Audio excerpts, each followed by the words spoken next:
गेरुआ कपड़े पहनते हैं और सर पे बाल भी नहीं रखते।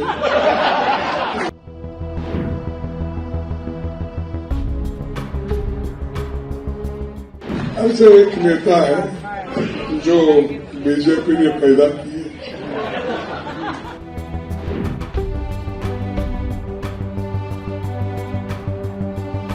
सन्यासी कपड़े डालते हो, गेरुआ डालते हो, पॉलिटिक्स से बाहर हो जाओ।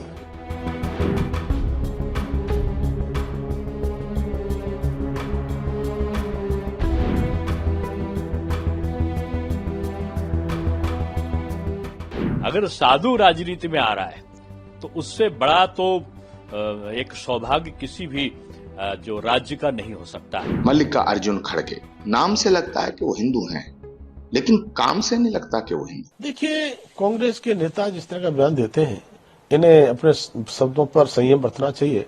मुझे लगता है जब से हरियाणा के चुनाव परिणाम आए हैं तब से कांग्रेस के नेता बौखला गए और कांग्रेस के नेता ही नहीं, इंडी गठबंधन के घटक दल। और माननीय प्रधानमंत्री जी ने कहा है कि एक रहेंगे तो सेफ रहेंगे, तो इसमें कोई जो है समस्या नहीं है, परिवार हो या समाज हो। और मुझे लगता है कि झारखंड के चुनाव की स्थिति मैंने जो देखी है, बांग्लादेशी घुसपैठिए महापरा के आदिवासियों की बहन बेटियों के साथ में जो शादियां करके और जो है उनके आरक्षण का दुरुपयोग करने का काम कर रहे हैं। मुस्लिम आबादी लगातार बढ़ रही है, आदिवासियों की संख्या लगातार घट रही है। ये बांग्लादेशी घुसपैठिए अन्य अन्य क्षेत्रों में भी इस प्रकार का काम, तो ये उनको जो है बढ़ावा देने का काम करते हैं। और मुझे लगता है कि ये उनके वोटर के रूप में बनेंगे, इसलिए उनको सपोर्ट करने का काम करते हैं। तो माननीय प्रधानमंत्री जी ने कहा है कि एक रहेंगे तो सेफ रहेंगे, मैं भी इस बात का समर्थन करता हूँ। गिरुआ वस्त्र धारण करके राजनीति में आ गए हैं, उनको निकल जाना चाहिए। ये खड़गे साहब राष्ट्रीय पार्टी के अध्यक्ष हैं कांग्रेस, और जिस प्रकार की उन्होंने भाषा का इस्तेमाल किया ये उचित नहीं है। लेकिन खड़गे साहब, आपको खाली इतना ही कहना चाहता हूं कि घेरुआ वस्त्र पहनना सबकी बात नहीं है। ये प्रतीक है उस त्याग, उस तपस्या का जिससे समाज बनता है। ये भारतीय संस्कृति का भी एक प्रतीक है। और जब समाज को जोड़ने की बात होती है तो ऐसे ही व्यक्ति निकलते हैं और जो सनातन धर्म को आगे ले जाते हैं। स्वामी विवेकानंद जी भी उसमें से हैं। तो आप क्या प्रश्न चिन्ह हर चीज में उठाना चाहते हो?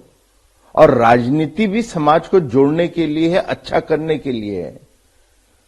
तो इसलिए कोई पहनता है तो उस पर आपत्ति नहीं करते, उसके अच्छे काम की प्रशंसा करते हैं और उसके त्याग की करते हैं, उसकी तपस्या की करते हैं। और मैं इतना ही कह सकता हूं खड़गेजा साहब, जो आपका जीवन है उसमें आपको तो घेरुआ वस्त्र कभी धारण करने का मौका ही नहीं मिलेगा। आदरणीय मल्लिकार्जुन खड़गे जी नाम से तो लगता है हिंदू है।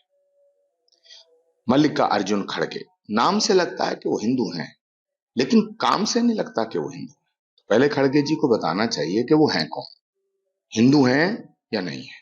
क्योंकि कोई भी हिंदू संत महात्माओं का अपमान नहीं कर सकता। और जिस तरह खड़गे जी बयान दे रहे हैं उससे लगता है कि उन्हें सनातन से चिढ़ है, उन्हें सनातन से बैर है।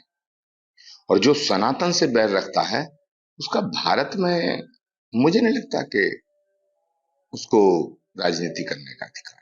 क्योंकि जो सनातन के खिलाफ है वो भारत के खिलाफ है, जो भारत के खिलाफ है वही सनातन के खिलाफ है। तो खड़गे जी इतने बुजुर्ग नेता हैं, हिंदू संतों का अपमान, सनातन का अपमान, भगवा का अपमान, ये उन्हें शोभा नहीं देता। और ये देश ऋषि प्रधान देश है। भारत के ऋषि मुनि तपस्वियों ने, साधुओं ने, संतों ने, महात्माओं ने इस देश के लिए, इस देश के निर्माण में बहुत बड़ी भूमिका अदा की है। तो जो हिंदू होगा वो हिंदू संतों का अपमान नहीं करेगा। और योगी आदित्यनाथ जी एक नेता हैं, भाजपा के नेता हैं, मुख्यमंत्री हैं, लेकिन एक साधु हैं, एक सन्यासी हैं, एक संत हैं। उनके विषय में इस तरह की हल्की टिप्पणी करना मल्लिकार्जुन खड़गे जी को शोभा नहीं देता। राज्य हुए हैं, सब में गुरु परंपरा रही है। साधु संत जरूर होते थे। रामचंद्र जी में गुरु वशिष्ठ थे, विश्वामित्र थे। तो कहीं पर आप देखें तो चंद्रगुप्त के साथ में चाणक्य थे। तो कहीं आप कोई भी राजा का इतिहास उठाएं जिसने जो चक्रवर्ती रहा हो, सूर्यवान रहा हो, उनके वहां गुरु की परंपरा हमेशा रही, यानी ऋषि और मुनियों का जो सम्मान था वो भगवान के सम्मान रहा है। इसलिए अगर साधु राजनीति में आ रहा है तो उससे बड़ा तो एक सौभाग्य किसी भी जो राज्य का नहीं हो सकता, क्योंकि साधु का अपना कुछ नहीं होता, समाज ही उसका सब कुछ होता है। साधु की कोई जात नहीं होती। ये जो आज जाति पात में बांट रहे ना, टुकड़े टुकड़े में करने की जो कोशिश कर रहे हैं लोग, ये अपने आप में समाप्त हो जाए।